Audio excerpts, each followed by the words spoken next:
Hi, my name is Kat. I'm going to be the physician assistant student taking care of you today. Today I'm going to be performing an abdomen and a musculoskeletal exam. Before we begin, I'm going to wash my hands. In the meantime, you take off your shirt, your shoes, and your socks. And if you have to empty your bladder, now would be the time to do so. Alright, so for the abdomen exam, I'm going to have you lay down on the exam table. Okay.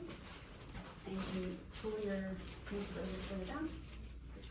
Okay, so I'm making sure I have adequate exposure from the xiphoid process to the pubic symphysis. I'm going to start by noting the abdomen's contour. I'm going to look for the presence of any scars, striae, distension, masses, pulsations, and the condition of the umbilicus. Okay. So I'm going to start with auscultating or listening to bowel sounds in all 4 quadrants. If I don't hear bowel sounds in each quadrant right immediately, I'll listen for at least 1 full minute.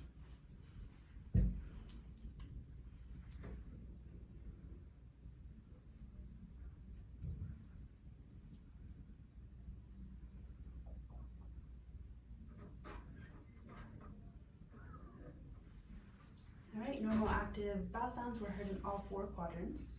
I'm going to move on to percussion now. So I'm going to percuss in all 4 quadrants, listening for tympany and dullness.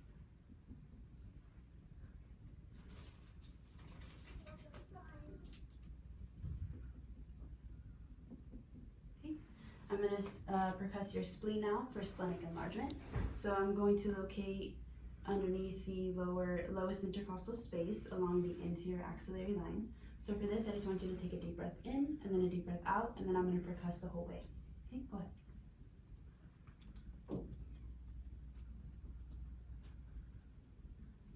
Okay. All right, moving on to palpation now.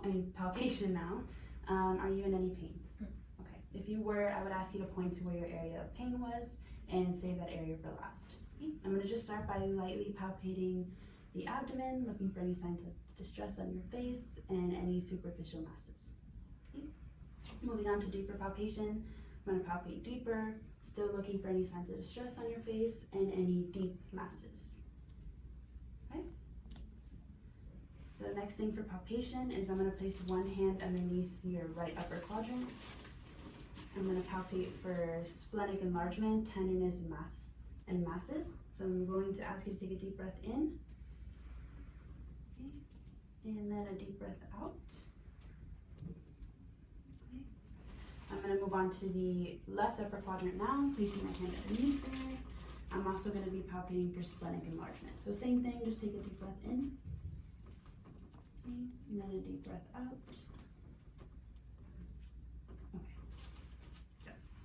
All right, so now I'm going to have you sit up and face the wall. So I'm going to place one hand on your back, and you're going to feel some light taps. Okay, I'm checking for CVA tenderness bilaterally.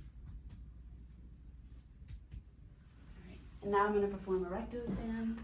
So that's the end of the abdomen exam. So I'm going to have you stand up and face me over here. All right, so we're going to move on to the musculoskeletal exam now. For this examination, I'm going to be inspecting and palpating for symmetry, looking for any signs of inflammation, edema, effusions, deformities, malalignment of bone, tenderness, muscular atrophy, abnormal movements, the condition of surrounding tissue, crepitus, and the ease of range of motion. Okay? So I'm going to start by looking at your posture from the anterior and the posterior view. Okay? I'm looking at the alignment of the shoulders and the pelvis. I'm going to look at the spinous processes, the paravertebral muscles, the trapezius, the scapula, and the sacrum.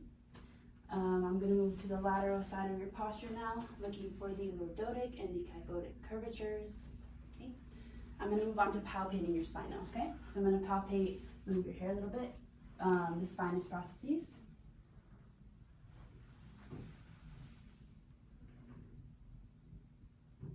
Okay. The paravertebral muscles.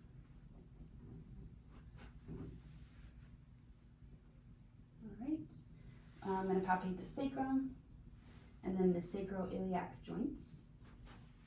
Okay. So now we're going to move on to your spine's range of motion. We're going to start on the cervical spine. So I just want you to perform a few movements that I do. Okay. So starting with flexion, I want you to bring your chin to your chest. Okay.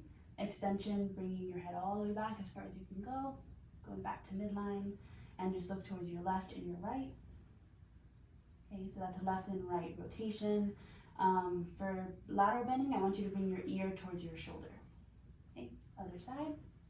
So that's left and right lateral rotation. Okay, all right, so for thoracic and lumbar spine, I'm going to stand behind you and stabilize your hip joint. And I'll have you reach down and touch your toes. Flexion. And then for extension, just to reach back as far as you can go, like you're doing a back bend. Okay. For rotation, I want you to look over to the left and to the right. You can move your chest too. Okay. And then for lateral bending, I want you to glide your arm down your thigh. So left lateral bending, and then right lateral bending. Okay.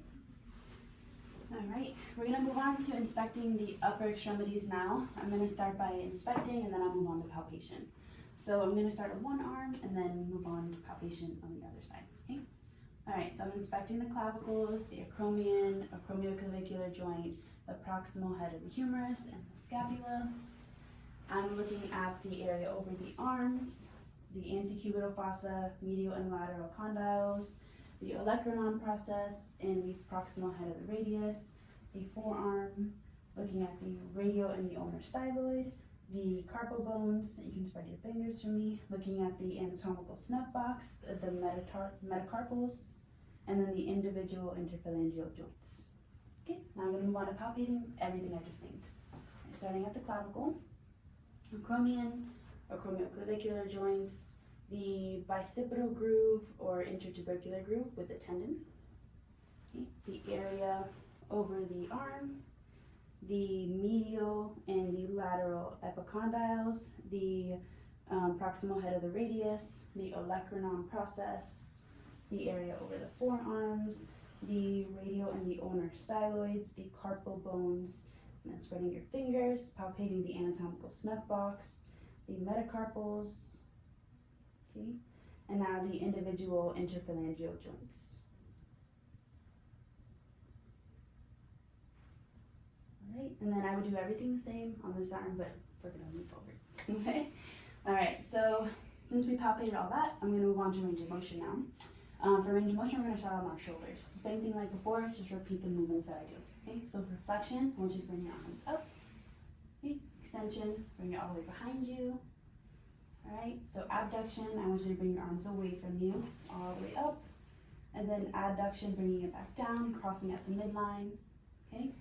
We're gonna go into this neutral position, bring your arms up, external rotation, bring it neutral, back down, internal rotation, okay? And then now you can kind of make a ball with your hand and then just make circles. So that's circumflexion. All right, moving on to the elbow joint now, go into this neutral position. I want you to basically do a bicep curl. So elbow flexion, neutral, elbow extension. Okay. Back to here, I want you to bring your arms this way and then back this way. So that was pronation and supination. Okay. Working on the wrist now. I'm gonna have you bring your whole hand towards you. So wrist flexion, away from you, wrist extension. Now with the pinky, I want you to bring it towards yourself. So that's ulnar deviation, and then radial deviation, bring it away. Good job. All right, moving on to the individual joints in your hands.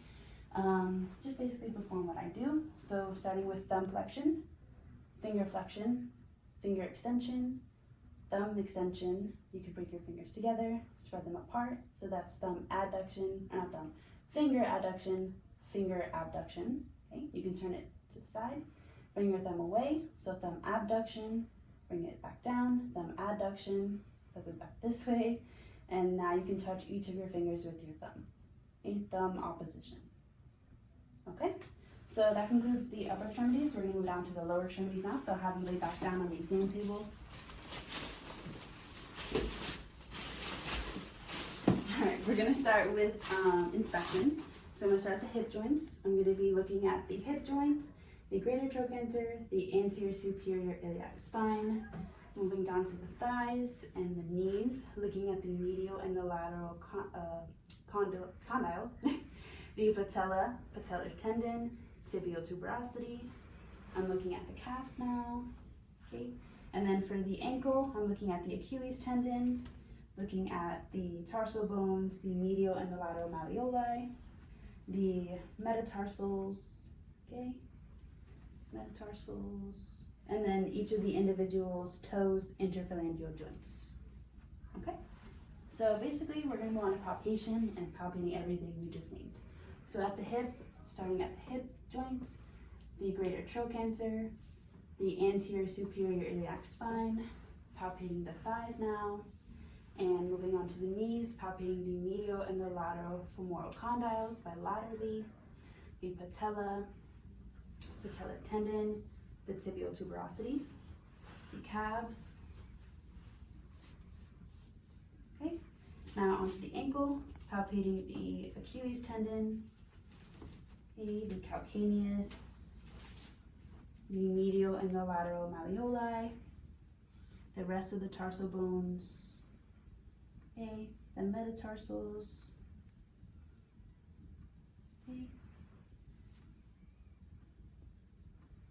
And now palpating in between each of the interphalangeal joints of the toes.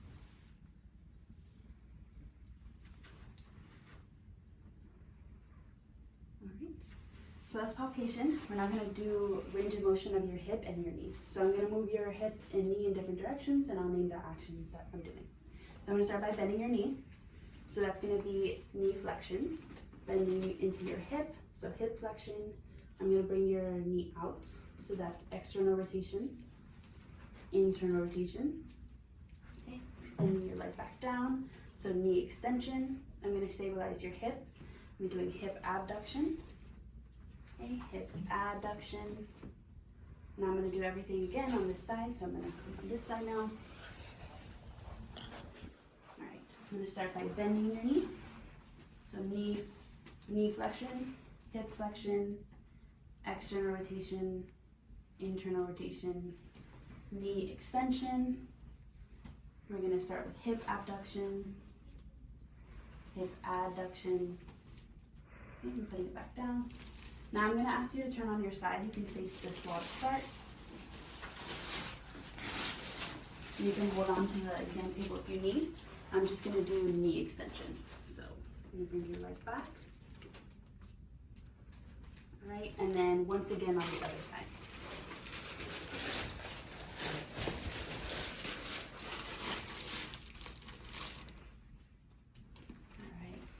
Hip extension. All right, you can lay back down.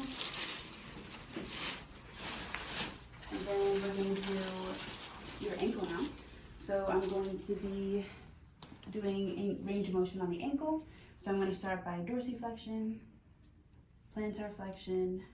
We're going to do inversion, eversion. Same thing on this foot, dorsiflexion, plantar flexion, inversion, eversion. I'm going to stabilize the metatarsophalangeal joint, and I'm going to ask you to just curl your toes, flexion, and then bring them back up, extension. Same thing here, flex your toes, extend your toes, wonderful. All right, so now the last few things for the exam is I'm going to ask you to bend your knees, and I'm going to measure your calf circumference, and then I'm going to use this joinomer to see the angle of your knee joint. So I'm going to bring up your pants as much as I can. Okay. Okay. So I'm going to use my measuring tape to see how much your calf circumference is. Okay, it's about 13. And then measuring from that point to the tibial tuberosity, it's around 4. So I'm going to go ahead and measure it on this side too.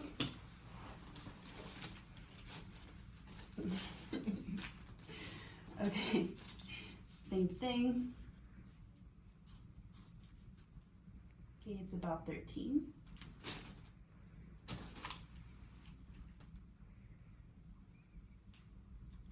And then from here to tibial tuberosity, it's about 4 as well. All right, last thing is using the joinomer, and I'm going to ask you to bring your knee as close as you can to your hip. Okay, so I'm going to make sure it's in line with the greater trochanter and the lateral malleolus of the foot. Okay, it's about 30 degrees. And I'm going to check on this side too. So bring your foot all the way in. Again, making sure it's in line with the lateral malleolus and the greater trochanter. All right, so it's also about 30. All right, and that concludes today's exam.